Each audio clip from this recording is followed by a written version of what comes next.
Hey, I'm Brian Van, SportbikeTrackGear.com, and today we're going to break down the Woodcraft axle slider install on our 2022 Yamaha R7 STG project bike.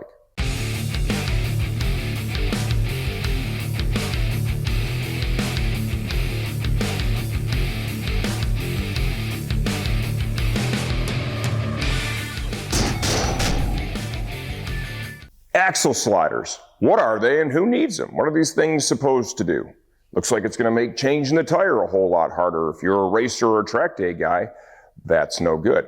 Well, let's start off by addressing that part. The way the kit for this Yamaha R7 was developed by my buddy Eric Wood over at Woodcraft was to have no impact really on a tire change other than like pulling the pin out of this puck and sliding the puck off, okay?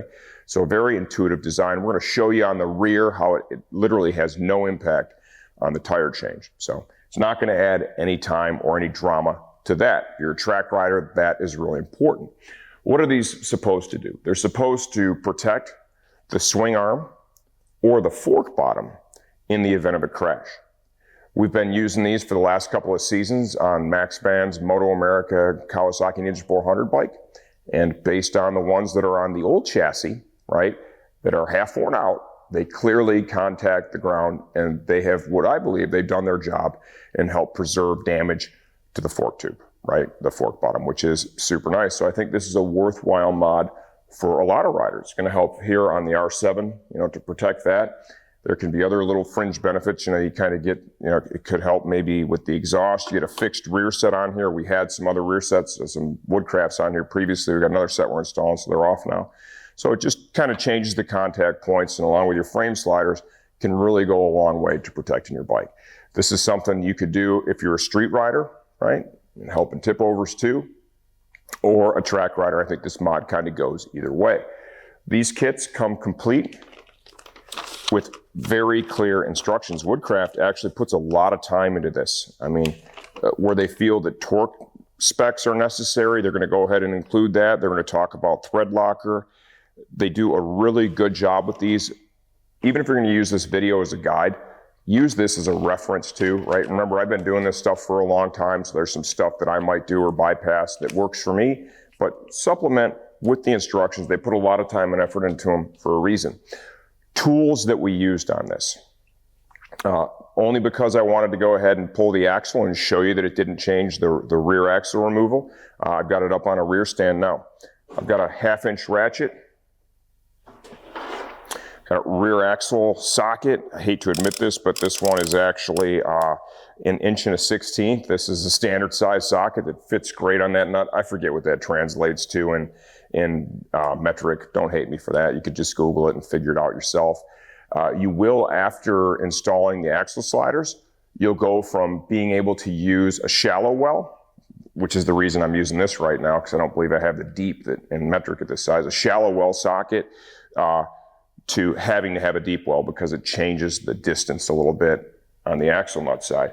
Got a torque wrench, got a Phillips screwdriver, a stubby Phillips screwdriver. I use that to jam between the sprocket and the chain to make sure when I tighten the axle that it's up against the axle blocks. Little blue thread locker, a 10 mil wrench, an 8 mil wrench. I have a 6 mil T-handle and 2 5 mm T-handles. Very basic tools. This is a super simple project. Onto the install now. Okay, we're going to open up this install by installing the Woodcraft axle sliders on the rear axle of our Yamaha R7 first. By now you've already got your kit open. You can see the number of pieces that it comes in. This is going to be the right side, and this is going to be the left side. One of the first things that we have to do here is we have to get our length set, okay? Because once this is installed, you're going to have blue thread locker on it, and it's going to be semi-permanent. You're not going to need to remove this in order to pull the rear axle out and change the tire. So how are we going to set this distance? Well, I'm going to go ahead and slide that in there now. I'm going to put a 5 mil T-handle just so I can make sure that I'm able to push that fastener as far over to the other side as possible. I'm going to come over to the other side of the bike and slide this one in. And essentially what I want to do here is I want to find the point where we're making contact right there. And you can see, what do we have there? That looks like maybe about 5 mils roughly.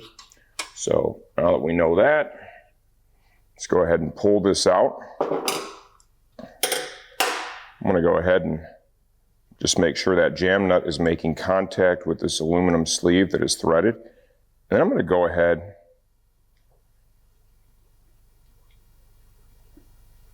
and unthread that all the way, okay? And you can see very clearly that the distance here between the adapter and the rear axle is much smaller than what we have right here. And I want to kind of split that difference so that we have the same amount of threads going into each end of the sleeve, just to make sure it's going to be as secure as possible. So we're going to go ahead and unthread that jam nut just a little bit. It looks like it's going to be pretty close. Let's go ahead and thread that back on. Slide that back through the other side. And we're just going to repeat the same process here until we have an end result that looks pretty darn even. I'm holding the other side. And there is the gap that we have now.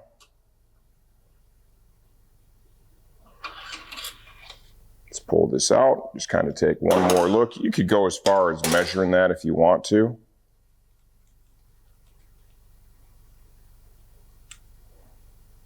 I'm going to go ahead and just like maybe one more turn. And now we're going to go ahead and we're going to put some blue thread locker on these threads, thread this on, and tighten this down. All right, here's a little bit of blue.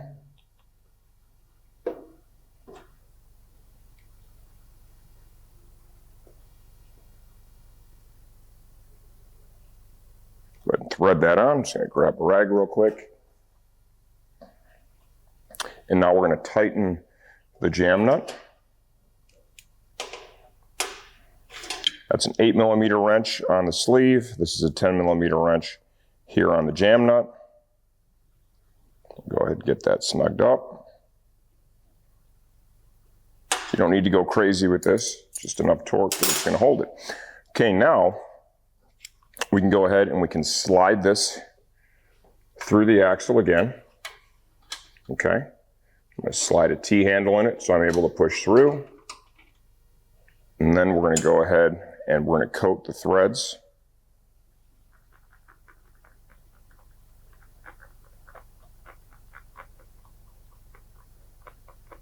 With some blue here. And then we'll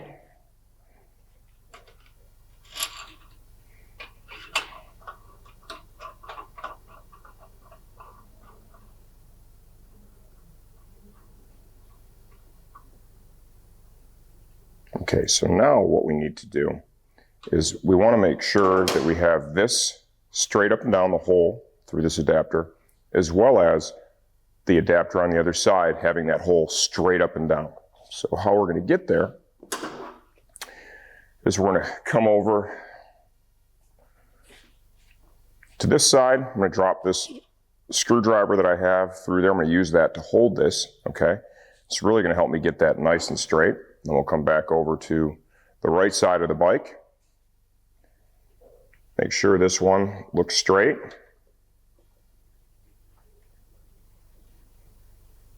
Then I'll go ahead and torque this.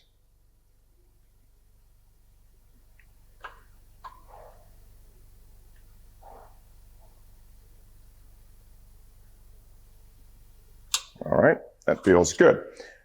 So now we have the slider pucks. One for each side, and you're going to pick up on the fact that they're really different from one another. Okay, one is machined out so that the nut will slide right in, and the other is simply round. It's also important to locate the dot, right? One side where the hole for the retainer pin has a dot, the other one does not. The dot needs to go on the bottom, and that is going to hold true for both sides. It's kind of a small dot, but it is there. Go ahead and slide that over. Same on the other side. and then we'll go ahead and push these pins through like so on both sides. If you want to safety wire those, some organizations may require that. I mean, you can just find a point on the motorcycle to safety wire those, like you could, maybe drill through the axle block there, right? Just go ahead and a little piece of safety wire to hold that in place. Now, you're looking at this and you're like, how does this not impact the wheel change? And we'll just, just for curiosity's sake, we'll go ahead and show you this right now. So when you're going to go ahead and change the wheel, and I'm just using my Pit Crew tire wedge on this.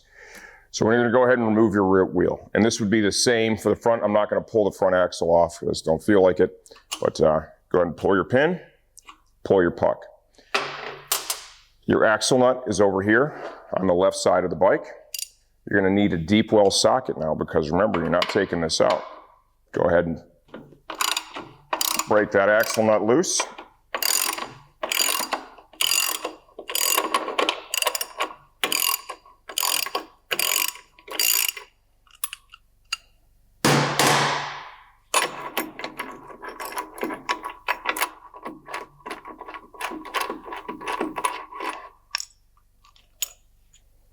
Like so. Go ahead and pull that axle block off, and now you can see the axle just pushes right through. The adapter on the left side of the bike is sized so that you're able to slide the axle through the swing arm, through the wheel without any interference at all.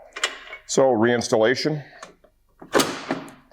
just want to make sure your axle is lined up with that axle block.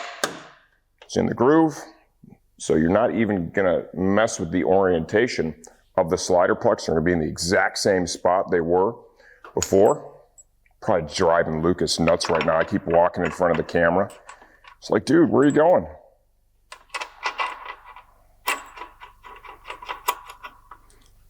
"77 foot-pounds is the torque spec I found in the secret document for the R7. Got our torque wrench already set up for that.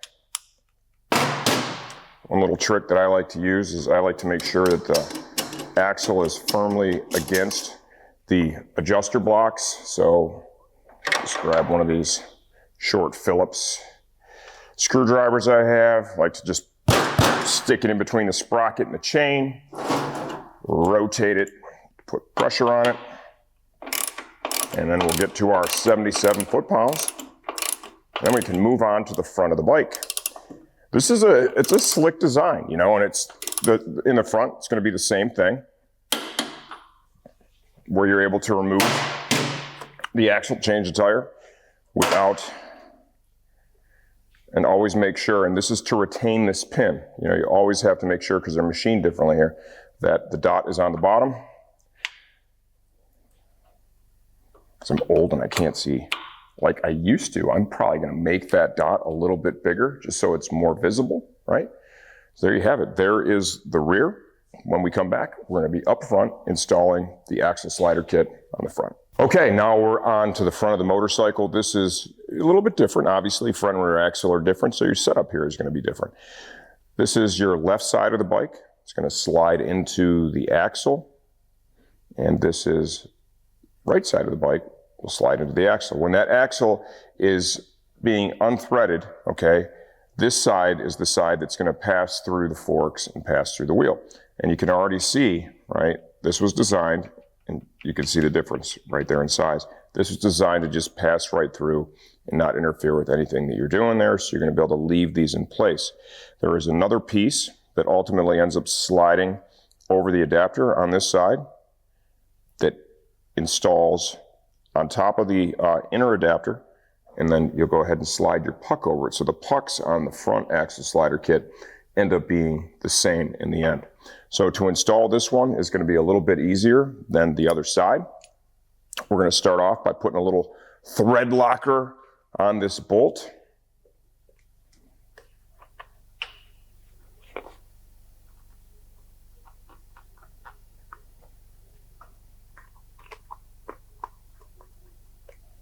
Then this will just slide on into the axle. Now, when you put that adapter in there, you obviously want to orient it so that the pass-through for the retainer pin is straight up and down. This is a 6 T-handle now. Just going to go ahead and put that in there and push the fastener all the way through. I'm going to go to the other side of the bike. Notice the warning I just gave Lucas. Lucas, I'm moving from side to side. We're going to slide this adapter into the axle. So I kind of rotated it around a little bit, and then it just dipped right in. So now, obviously, you want to make sure that this hole is straight up and down, just like we have on the other side. So let's grab that same screwdriver that fits in there quite nicely. Let's rotate this until that is straight up and down. I would say that's pretty darn straight. And now on the other side, I am applying torque to that 6mm T-handle. There are full instructions. Every Woodcraft part comes with instructions, very clear instructions. Use that to supplement what I'm showing you here in the video too. If you want to use a torque wrench or something, oftentimes you're going to provide torque values in there for you. So don't be afraid to take a look at the secret document that comes with it and use that along with what I'm showing you here to help with your install. That actually, this is just a little to the snug side. I'm going to get a little bit of grease and be right back. Okay, just put that little film of grease on here. You got dissimilar metals, you have aluminum and steel, and I think in the long haul, having a little bit of grease there is just going to make sure this is going to come apart easier in the future. Let's look for the dot that needs to be on the bottom. I'm going to slide the insert in here like so. Okay, then come over to the bike, push in. Let's get this bad boy lined up. We'll just kind of use the screwdriver here for a second. Lined up, good to go. Let's get the pin. Pin is locked in. Once again, if this is something that you want a safety wire, right, probably need to be a little more creative up here. I mean, you could maybe go off that little ABS bracket if you want to drill there. Probably not a lot of people are going to want to drill a hole in the fork leg, but look for a spot and you'll be able to sort that right out. For a street bike, you really don't need to do that. Let's go ahead and look for the hole on this slider puck. Let's go ahead and slide that one over. Like so. I'm not going to pull the front axle, but trust me, it looks like it's just going to come right out, just like the rear did when Eric designed this stuff. He didn't want to impact the effort or time it takes to change a tire, especially if you're a track rider or racer. The last thing you want to be doing is pulling all this stuff off your bike, right? Oh, I got to undo the whole axle slider thing to remove the wheel, right? So he designed into all these kits the ability to just get that done. Takes no additional time. And what this does have the potential to do is protect the bottom of the fork leg and the swing arm of the motorcycle in the event of a crash. We are running these for sure on the front of our Ninja 400, and I can tell you that it's definitely been beneficial. And the pucks last a long, long time. The old pair that we have on the B-bike or the chassis has multiple crashes on it. You can see that they've been on the ground a number of times. They've held up great. We've obviously replaced them on the new bike to have something that looks better and have a full puck. But these are definitely effective, and I think for a track rider or a racer, this is a worthwhile modification. If you have any questions, leave those in the comment section of this video. Answer all that stuff myself, and I'm always here to make sure you get the same result from your project that we did ours.